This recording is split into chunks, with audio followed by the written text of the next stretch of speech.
So thank you for this opportunity. I've been asked to talk about the theme, then and now, and guided by the past going into the future. That's a lot.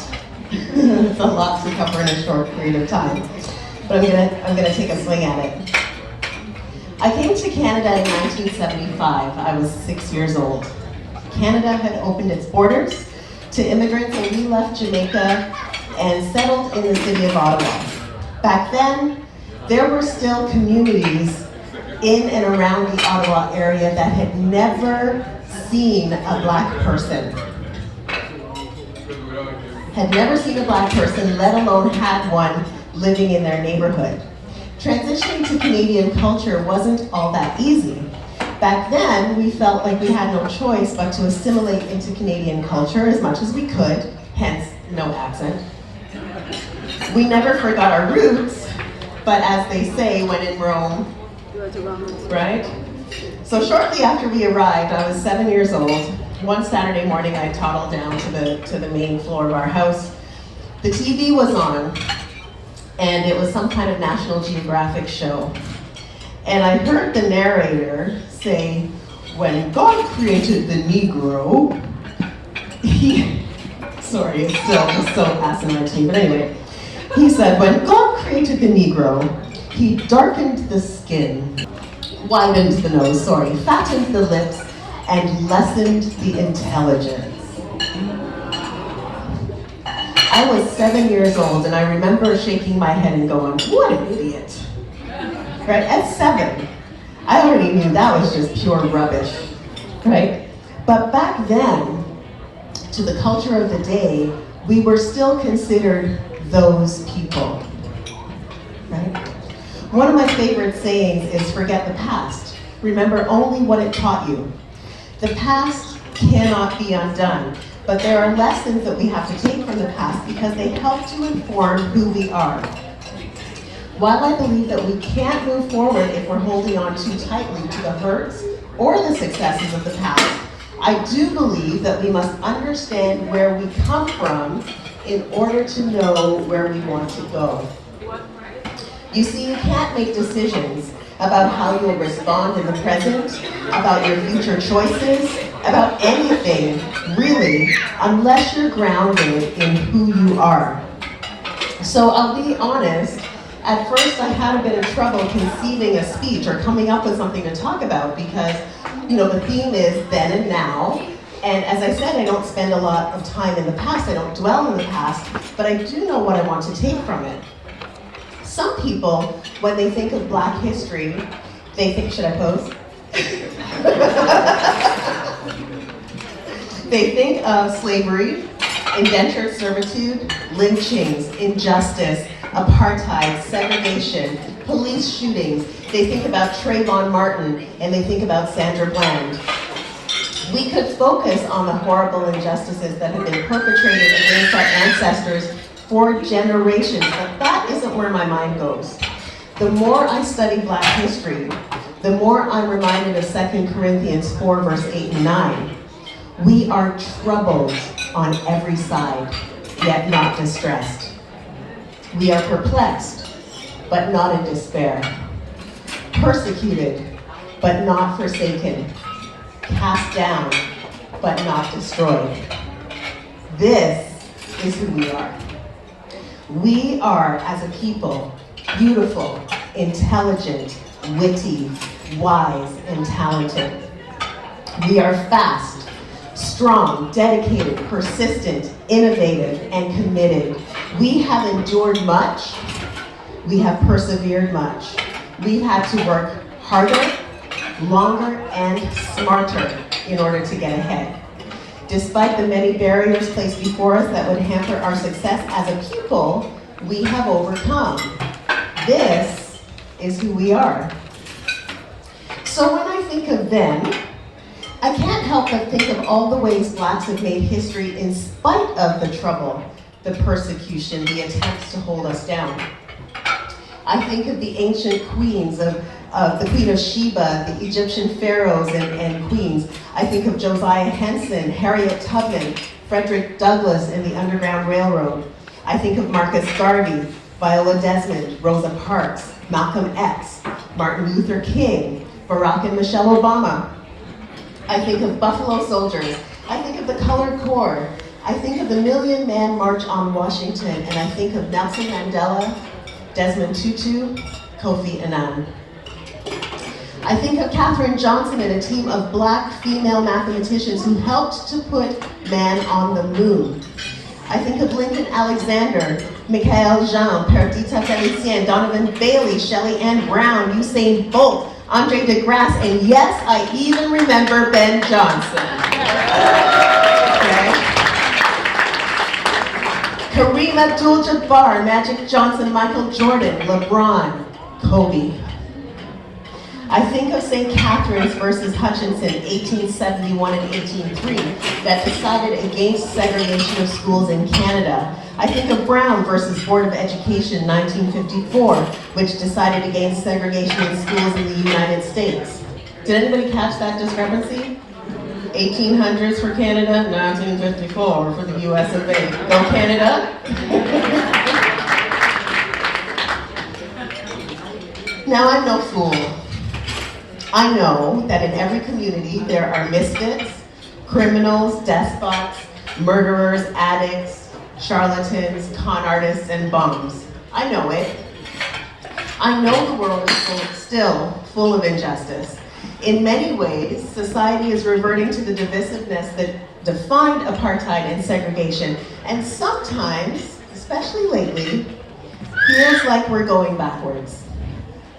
And this is why I say again, we cannot move forward if we hold too tightly to the past. We have got to find a way to let it go and reach towards the future. I choose to see the strides we have made in innovation and invention, in politics, finance, in education, in entertainment, theater, music, dance, sport. I see success in business. I see a 12-year-old girl starting her own clothing label and becoming the youngest clothing designer to show her work at New York Fashion Week. You can check her out. She's on Instagram. Her name is Karis Rogers, and her hashtag is Flexing in My Complexion. I see young Black producers, artisans, designers, influencers, inventors, conductors, doctors, lawyers, academics, and politicians. I see Black students getting full ride scholarships to every school to which they apply. I see Black researchers, scientists, physicians, and surgeons making great strides in their fields. I see HeLa cells that are the basis for all cancer research. Those cells were harvested from a Black woman. I see a Black scientist who can kill cancer with laser treatment. I see more Blacks joining the ranks of the world's billionaires. I see Steve Harvey, Trevor Noah, Tyler Perry, Oprah, The Rock, Denzel Washington, Lupita Nyong'o, David Oyelowo, Chadwick Boseman, Wakanda Forever, Angela Bassett, Eartha Kitt, Cicely Tyson, Regina King, Shonda Rhimes, Ava DuVernay. I see Hair Love winning an Oscar. I see Black Love and Red Table Talks. I see T.D. Jakes, Kirk Franklin, Sinach, Torrin Wells, Tasha Cobbs Leonard, Tamala Mann, and thousands more people across the globe making their mark on history. And I will lay down money that for every name that I just mentioned, you can think of at least 10 others that should have made this list. Here in Canada, we of the African and Caribbean diaspora have an ongoing challenge and opportunity. We are represented here in all of those areas I mentioned before. Across the world and here at home, persons of color shine on every stage. We know who we are. We know what we've endured, and we know what we've overcome. Now, what are we going to do? Where are we going to go? We can shine on every stage that we're set upon, whether that is in the services we provide, the products we sell, the people with whom we interact, and the tables at which we have a seat. We can lift one another up, support each other morally, socially, and in our businesses. We can live lives that are anchored by integrity. We can say what we mean and mean what we say. We can set good examples for our kids, encourage them to excel, but be compassionate when they fail. We can instill in them good values of honesty, humility, integrity, hard work. We can overpromise and underdeliver. Sorry, I said that wrong. There goes a speech, y'all. We can underpromise and overdeliver. We can break generational curses and interrupt generational patterns. We can inspire others to be the best of themselves. We can contribute to our community. We can make a difference. We can live consistently with our faith. We can be the change we want to see in the world. We can be part of the problem, or we can be part of the solution. We can be the reasons that others change their minds about those people. Know your purpose. That is to excel, to be the best of who you are, to sit at those tables with your head held high, and to know that you do belong. You do have something to contribute. And if you're told you're not welcome at those tables, go out and build your own. There's still much to do, so I ask you, if not you, then who? If not now, then when? Where will we go from here? I say we have only one choice, and that is to go up. So in closing, I'd like to share with you these famous words by Maya Angelou. You may write me down in history with your bitter, twisted lies. You may trod me in the very dirt, but still, like dust, I'll rise. Does my sassiness upset you? Why are you beset with gloom? 'Cause I walk like I've got oil wells pumping in my living room? Just like the moons and like suns, with the certainty of tides, just like hopes springing high, still I'll rise. Do you want to see me broken? Bowed head and lowered eyes, shoulders falling down like teardrops, weakened by my soulful cries? Does my haughtiness offend you? Don't you take it awful hard 'cause I laugh like I've got gold mines digging in my own backyard?